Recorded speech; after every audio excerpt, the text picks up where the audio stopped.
Hi friends, ఈరోజు నేను బ్యాంకులు కొత్తగా పెట్టిన చెత్త అసలు ఏంటండి ఈ రూల్స్? ఎవరికి ఇష్టం వచ్చినట్టు వాడు రూల్స్ పెడతాడండి.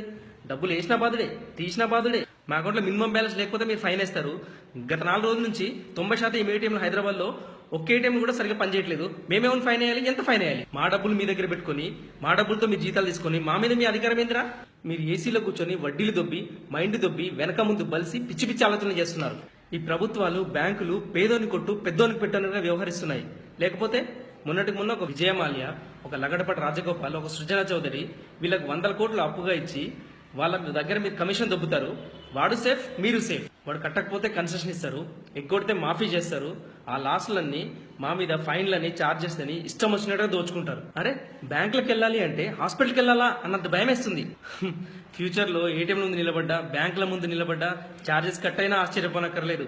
ఈ బ్యాంకులన్నీ ఎవరిని ఉద్ధరిద్దామని ఇప్పటికే 90% ఏటీఎంలను నో క్యాష్ బోర్డులు. ఎందుకంటే 50,000 కోట్ల వరకు పొలిటీషియన్స్ గోడౌన్లలోకి, బలిసిన బాత్రూమ్ గోడలోకి ఎప్పుడో చేరిపోయాయి. మిగిలిన కాస్త చిల్లర మనం రాజేసుకుంటే ఈ బ్యాంకులన్నీ రోడ్ల మీద కూర్చొని అడుక్కుంటాయి. గత 2-3 రోజులుగా సోషల్ మీడియాలో April 6 నో ట్రాన్సాక్షన్ డే అనే మెసేజ్ మనకు పాస్ అవుతుంది.